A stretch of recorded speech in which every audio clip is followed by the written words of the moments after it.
Assalamualaikum warahmatullahi wabarakatuh. Selamat siang rekan-rekan semua. Waalaikumsalam warahmatullahi wabarakatuh. Waalaikumsalam warahmatullahi wabarakatuh. Siang kembali. Baiklah, di sini saya ingin menjelaskan bagaimana panduan pendirian usaha kedai kopi. Nah, sebelumnya kita harus tahu dulu apa itu kedai kopi. Nah, kedai kopi ini, istilah kedai kopi itu dalam bahasa Jawa ngoko itu ialah warung atau wande, dalam bahasa Jawanya kromo atau dalam bahasa Jawa halus. Nah, jadi di Indonesia ini dikenal dan di Malaysia yang sering dimaknai sebagai usaha kecil, usaha keluarga dengan bangunan fisik yang kecil dan sederhana. Nah, lalu dalam mendirikan suatu usaha, pastinya kita itu membutuhkan modal. Nah, di sini ada permodalan dan manajemen keuangan. Nah, yang pertama itu ada sumber modal. Nah, sumber modal ini yang pasti ketika akan memulai mendirikan suatu usaha, pemilik usaha harus memikirkan dan menyediakan modal yang cukup. Modal tersebut digunakan untuk memenuhi kebutuhan aset tetap, peralatan, perlengkapan, maupun biaya operasional ketika akan mulai mengoperasikan usaha.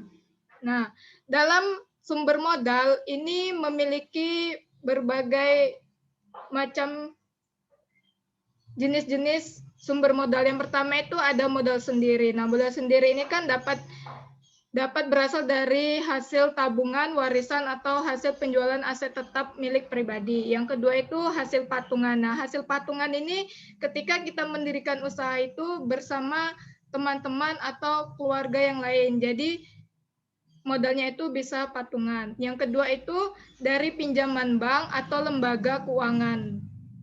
Lembaga keuangan yang bukan bank. Nah, biasanya orang memang membuka usaha itu bisa meminjam dari bank ya, dengan suatu jaminan tertentu. Selanjutnya itu ada modal ventura. Nah, calon pengusaha yang sudah berjalan dapat memperoleh bantuan permodalan maupun bantuan teknis dari perusahaan modal ventura. Selanjutnya itu ada program kemitraan dan bina lingkungan atau PKBL. PKBL ini adalah implementasi dari program Corporate Social Responsibility atau CSR yang menjadi kewajiban bagi perusahaan BUMN. Nah, selanjutnya itu yang kedua itu ada kebutuhan modal. Nah, modal yang ada tadi dibutuhkan untuk beberapa kebutuhan. Nah, di sini saya ada contoh dari yang contoh pertama ini jika kita membuka usaha di tempat sendiri atau di rumah, bangunan yang sudah milik kita sendiri. Yang contoh kedua ini jika kita membuka usaha tetapi menyewa di tempat orang. Nah, jadi bisa dilihat ya dari tabel ini bagaimana apa perbedaannya begitu. Lalu selanjutnya itu dalam kebutuhan dana dan operasional usaha. Nah, dana operasional usaha adalah dana yang dipersiapkan untuk menjalankan atau mengoperasikan usaha yang meliputi dana untuk membeli kopi, gula, susu, coklat, dan lain sebagainya.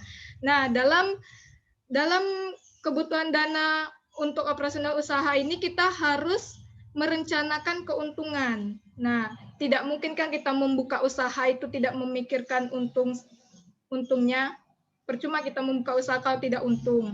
Nah, lalu setiap suatu yang punya usaha itu pasti ada yang namanya bendahara. Nah, bendahara ini tugasnya itu mencatat keuangan, baik itu keuangan masuk maupun keuangan keluar. Itu pasti ada setiap orang yang membuka usaha. Selanjutnya itu ada manajemen sumber daya manusia. Nah, dalam manajemen sumber daya manusia ini, pada usaha kedai ini meliputi aktivitas perencanaan, pengorganisasian, dan pengendalian kegiatan-kegiatan yang berkaitan dengan analisis pekerjaan, evaluasi pekerjaan rekrutmen, pengembangan kompetensi, promosi, dan pemutusan hubungan kerja guna mencapai tujuan usaha tersebut. Nah, jika kita ingin membuka suatu usaha, terutama pada usaha kedai kopi ini, suatu pemilik usaha harus memiliki beberapa kriteria. Yang pertama itu memiliki passion terhadap kopi. Yang kedua itu mengetahui tentang mengelola kopi. Lalu ada pengetahuan tentang kopi. Dan terakhir itu kepribadian dan keterampilan dalam berwirausaha. Nah, selanjutnya itu manajemen sumber daya manusianya itu yang pertama perekrutan. Nah, perekrutan ini memiliki sumber tenaga kerja yang mana sumber tenaga kerja ini terbagi lagi menjadi dua, yaitu sumber internal dan eksternal. Sumber internal yang pasti yang dari dalam ya, yaitu di kedai kopi sumber internal untuk merekrut barista dapat diambil dari karyawan yang memiliki minat, kemampuan, dan kompetensi untuk dikembangkan melalui pelatihan menjadi barista. Nah, untuk sumber eksternal ini, perekrutan biasanya dilakukan dengan cara membuka pengumuman lowongan secara umum, melalui pengumuman yang ditempatkan di tempat kedai kopi, melalui media sosial, surat kabar, dan lain-lain. Nah, selanjutnya itu dalam perekrutmen ini pasti memiliki beberapa kriteria. Yang pertama itu persyaratan. Nah, sebelum kita merekrut orang, pasti kita memiliki syarat orang yang seperti apa yang kita inginkan. Nah, yang kedua itu proses seleksi. Nah, jika orang tersebut sudah memenuhi dari persyaratan, kita harus seleksi, baik itu dengan cara wawancara maupun dengan tes. Nah, selanjutnya itu ada proses pendidikan atau pelatihan. Nah, sebelum mereka bekerja sebagaimana mestinya, mereka harus mendapatkan pendidikan dan pelatihan. Jadi kita harus mempraktekkan bagaimana cara kerja mereka yang akan mereka lakukan selanjutnya. Dan lalu dalam manajemen sumber daya manusia ini ada kontrak kerja. Nah, kontrak kerja ini sebelum calon karyawan memulai bekerja secara resmi sebagai karyawan di kedai kopi, sebaiknya manajemen kedai kopi menyiapkan kontrak kerja agar hak dan kewajiban masing-masing dapat terjaga dengan baik. Nah, yang ketiga itu penggajian. Nah, setiap pegawai pasti ingin bekerja untuk digaji, dan pemilik usaha tidak mungkin mempekerjakan orang tanpa menggajinya. Lalu selanjutnya itu ada pembinaan dan pengembangan. Nah, pada usaha kedai kopi, pembinaan karyawan biasanya dilakukan oleh pemilik kedai kopi dengan cara mengedukasi dan melatih karyawan. Nah, agar pekerjaannya itu menjadi lebih baik lagi. Selanjutnya itu ada promosi. Nah, promosi ini merupakan perpindahan seorang karyawan dari suatu jabatan ke jabatan yang lain yang mempunyai status dan tanggung jawab yang lebih tinggi. Dan yang terakhir itu pemberhentian atau pemutusan hubungan kerja atau PHK.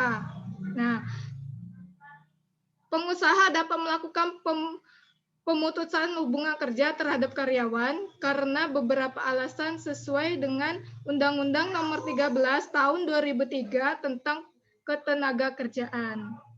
Nah, baiklah, mungkin itu saja yang bisa saya sampaikan. Semoga rekan-rekan sekalian jika ingin membuka suatu usaha, khususnya pada kedai kopi, ilmu ini bisa diterapkan selanjutnya. Baiklah, saya tutup pertemuan kali ini. Wabillahi taufik wal hidayah. Wassalamualaikum warahmatullahi wabarakatuh. Waalaikumsalam warahmatullahi wabarakatuh. Terima kasih Mbak Sera. Terima kasih.